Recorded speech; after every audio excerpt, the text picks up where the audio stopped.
Hi, welcome back. On this episode, we're going to put new brake pads on the 2004 Suzuki Marauder, also known as the GZ250. Don't forget to subscribe and click the notification button, and to check me out on Instagram and Facebook at Clark Garage. Let's get started. Alright, so we're on the left side of the bike on the front wheel. We're going to replace the front pads. So, first thing we're going to do is take the caliper off. So to take the caliper off, here's our caliper. We have these two 14mm bolts right here, these two here. And we're going to take those right out, and then we'll be able to pull the caliper off. If your rotor is really grooved, you may need to slightly get in there with a soft pry bar or something just to pop it off.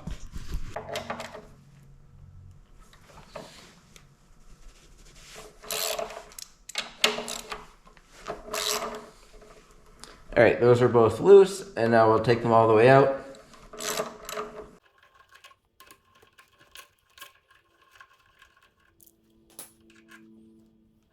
Alright, and now with those off, we should be able to pull this off. My rotor is pretty grooved, so I'm just going to give it a little extra push, just like so. And there's the caliper. Alright, once we have our caliper off, our next step is to get the pads out. So looking at our new pads, we can see there's a little tab with a hole in them. And so that means that there's a slider going all the way through both of them to hold them in from falling off. And from the outside, there's this little Allen key right here. So that Allen key right there, which is a 5mm. So we're going to put that in, and we'll use our ratchet and pull that out. And once this is out, those pads will come out.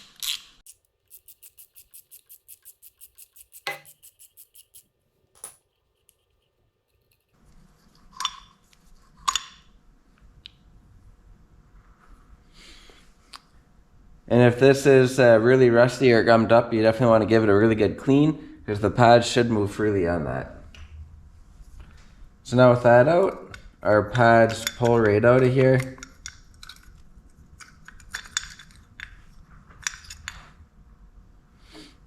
So there's our pads there. Looking at them, I can see that they weren't wearing quite evenly. The outer one seemed to be wearing faster on the top than the bottom of it.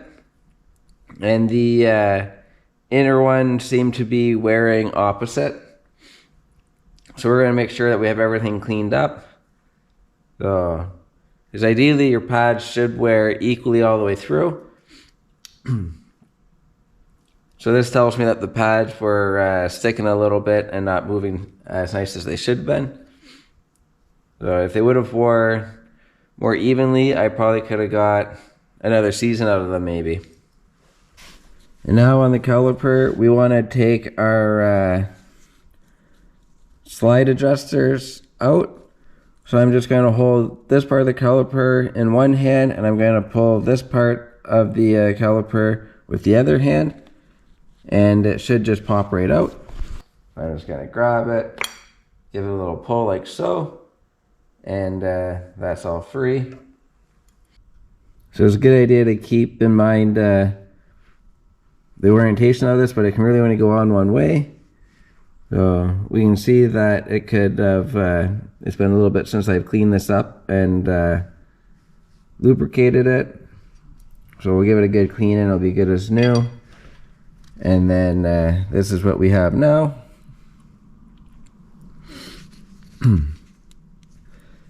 So we're going to clean the caliper up a bit, and then we're going to compress the piston. So we'll compress the piston once we clean it up a little bit, and then we can kind of start getting things back together.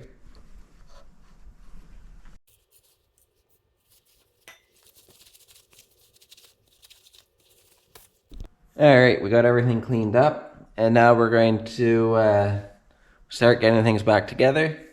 So first thing we're going to do is compress the piston in the caliper.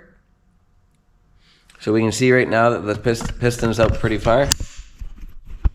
It's really fully extended basically. So we're going to compress that so it's flush. So I always like to, before I compress my piston, to put a little bit of lube on the cylinder. You don't have to, but I always feel like it helps keep that seal good. So that's lubed up, and then I usually take the old set of pads or a piece of wood or something and slip it in. And then I'm going to put my C-clamp on that to close that piston up.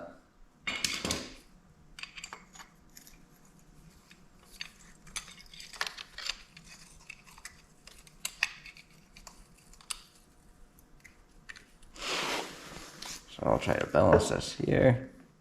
So as we close this up, we should see it close pretty easily. Hard with one hand. So it shouldn't take too much effort to close that back in.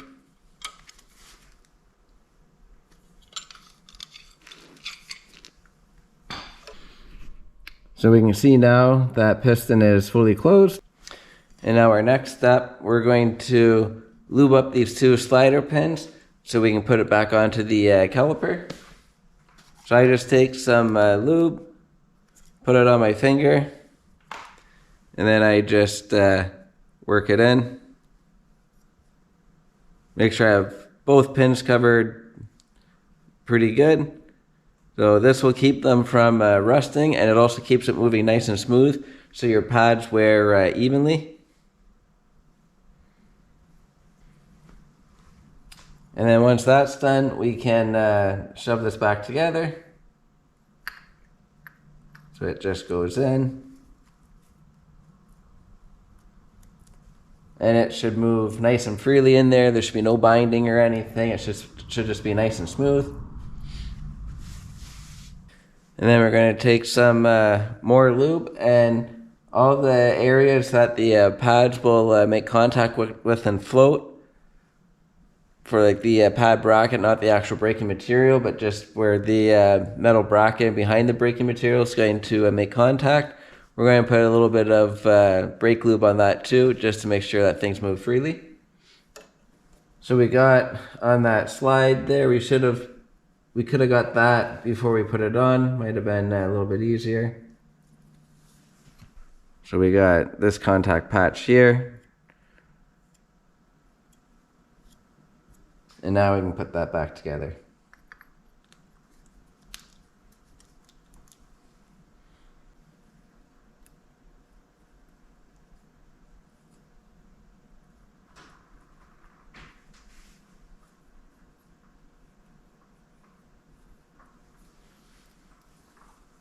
And now we're going to take our pin that goes through the top of the pads, and we're going to lubricate this.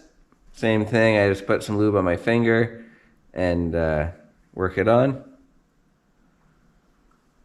And then I'm just going to set that off to the side for a minute. And now we're going to grab our pads. So here's our part number here.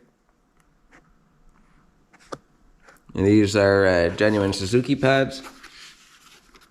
So the part number is 59100-26870.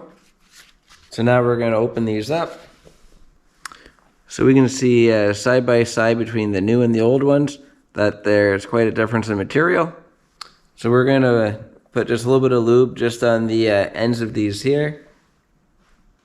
And then we also have these that we're going to put on the end of them as well.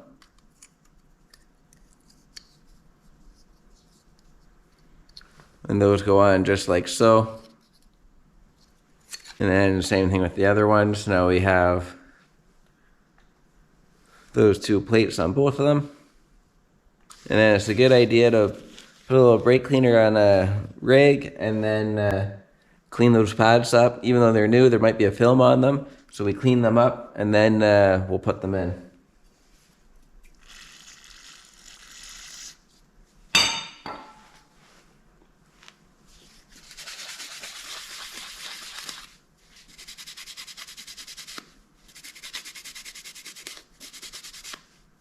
So brand new, and there is a little bit of film on them just from the factory. So I'm just holding them mating surface to mating surface and putting a little bit of lubrication on here. You don't need a lot, but it's not a bad idea to put at least a little bit. And try to keep it off of the pad itself.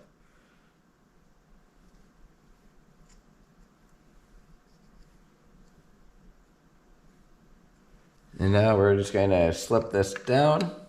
So we're going to slip the pad that goes on the piston in first. So we're just going down and then getting it into the groove. And then all the way under the piston. And now there's room to get the other pad in. And kind of the same thing.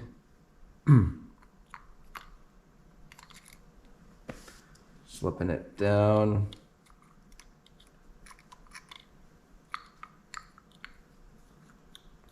Get it into the groove.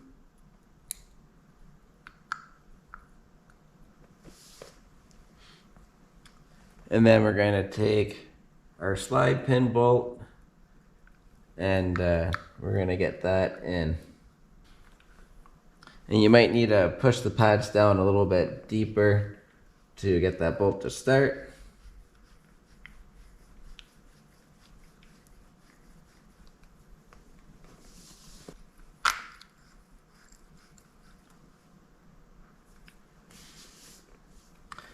And then once you got it through both pads, then we just tighten this up.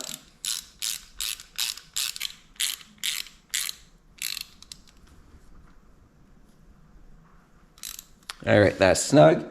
Now we want to take a little screwdriver or something and just poke our pads so they're all the way one side or the other, so the gap between them is the largest possible.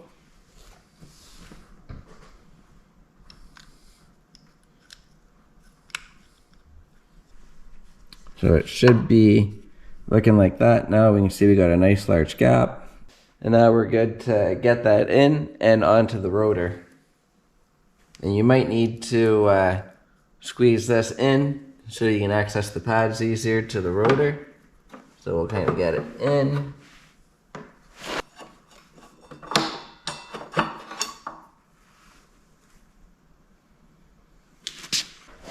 All right, that's in place. I kind of looked from the other side so I could see what I was doing.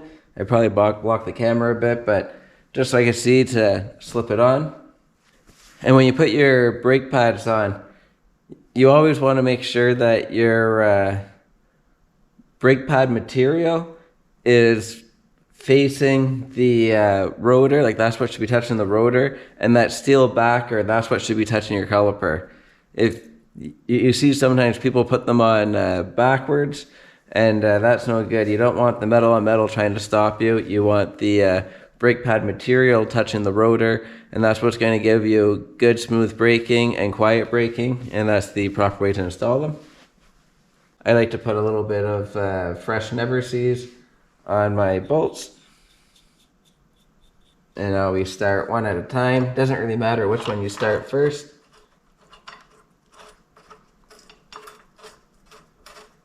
I like to get one loosely started and then loosely start the other.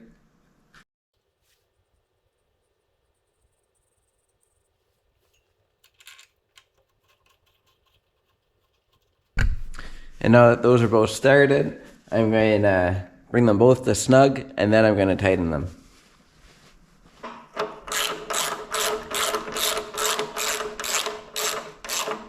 So they're snug there.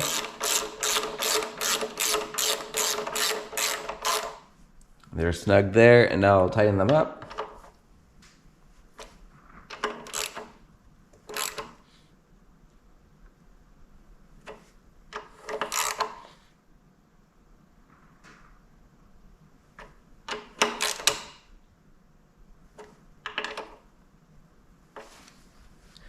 So this portion of the brake job is done.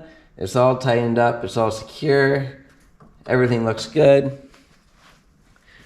The last thing that we have to do is we're going to go and we're going to pump up the front brake lever until it feels good and solid, because after doing this, if you just hop on and start riding, your first probably 3 or 4 brakes, sometimes a little bit more, you're going to have no braking power. You're going to hit the brake and nothing's going to happen.